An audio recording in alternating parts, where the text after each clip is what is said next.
53 मौतें सिर्फ एक साल में। और ये मौतें किसी युद्ध, महामारी, प्राकृतिक आपदा में नहीं हुई। और एक साल में 53 मौतें कोई मजाक नहीं। ये मौतें हुई है उस वक्त जब महिलाएं एक नई जिंदगी को जन्म देने की तैयारी कर रही थी। मध्य प्रदेश के सिद्धि जिले से सामने आई यह रिपोर्ट देश की स्वास्थ्य व्यवस्था पर गंभीर सवाल खड़े कर रही है। आज बात उस रिपोर्ट की जिसने पूरे देश को झकझोर दिया है। मध्य प्रदेश के सिंधी जिले में अप्रैल 2025 से मार्च 2026 के बीच 53 महिलाओं की मौत गर्भावस्था, प्रसव या प्रसव के बाद हुई। मामला इतना गंभीर है कि राष्ट्रीय मानवाधिकार आयोग यानी एनएचआरसी ने भी स्वतः संज्ञान लेते हुए राज्य सरकार से रिपोर्ट मांगी है। रिपोर्ट के अनुसार मरने वाली महिलाओं की औसत उम्र केवल 26 साल की थी। इनमें से ज्यादातर महिलाएं पहली या दूसरी बार मां बनने जा रही थी। सबसे दर्दनाक बात यह है कि कई महिलाओं की मौत अस्पताल पहुंचने से पहले ही हो गई। कुछ की मौत रास्ते में हुई तो कुछ ने घर पर ही दम तोड़ दिया। यानी सवाल सिर्फ बीमारी का नहीं बल्कि इलाज तक पहुंच का भी है। रिपोर्ट में दावा किया गया है कि जिले के कई स्वास्थ्य केंद्र डॉक्टरों की कमी से जूझ रहे हैं।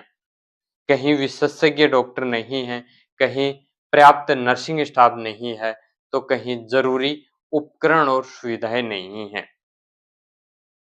अब आप वही भारत देश की बात कर रहे हैं और वही भारत देश के एक राज्य की बात कर रहे हैं जड़े नेता हर चुनाव में बड़ी बड़ी बात कर रहे हैं। नतीजा यह होता है कि गंभीर मरीजों को कई किलोमीटर दूर दूसरे बड़े अस्पतालों में रेफर करना पड़ता है। लेकिन गर्भवती महिलाओं के लिए हर मिनट कीमती होता है। इलाज में थोड़ी सी भी देरी भी जानलेवा साबित हो सकती है। कई ग्रामीण इलाकों में आज भी हालत ऐसी है कि एम्बुलेंस गांव तक नहीं पहुंच पाती है। और हम बात करते हैं स्मार्ट सिटी की।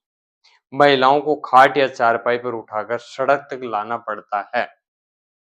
तो सोचिए भैया, 21वीं सदी के भारत में अगर एक गर्भवती महिला को अस्पताल पहुंचाने के लिए चारपाई का सहारा लेना पड़े तो विकास के दावे कितने मजबूत हैं।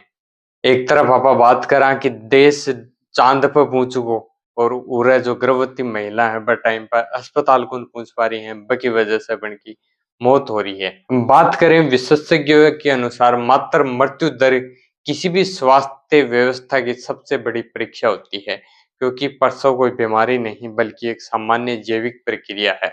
अगर समय पर जांच, पर्याप्त पोषण, सुरक्षित प्रसव और आपातकालीन चिकित्सा सुविधा उपलब्ध हो तो बड़ी संख्या में ऐसी मौतों को रोका जा सकता है।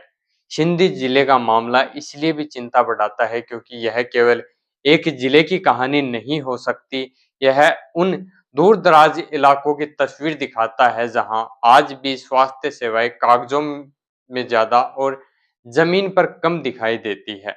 मामले की गंभीरता को देखते हुए राष्ट्रीय मानवाधिकार आयोग ने स्वतः संज्ञान लिया है। आयोग ने मध्य प्रदेश सरकार के मुख्य सचिव को नोटिस जारी कर विस्तृत रिपोर्ट मांगी है। एनएचआरसी का मानना है कि अगर रिपोर्ट में बताए गए तथ्य सही हैं तो यह नागरिकों के स्वास्थ्य और जीवन के अधिकार से जुड़ा गंभीर मुद्दा है। 53 मौतें, 53 परिवार और 53 अधूरे सपने। सवाल सिर्फ आंकड़ों का नहीं है, सवाल ये है कि क्या एक महिला को मां बनने की कीमत अपनी जान देकर चुकानी पड़ेगी? क्या ग्रामीण भारत की स्वास्थ्य व्यवस्था कभी कागजों से निकलकर जमीन तक पहुंचेगी? और सबसे बड़ा सवाल, क्या इस रिपोर्ट के बाद कुछ बदलेगा या फिर अगले साल किसी और जिले से ऐसी ही एक और दर्दनाक रिपोर्ट सामने आएगी? आपकी क्या राय है? कमेंट बॉक्स में कमेंट करके जरूर बताएं।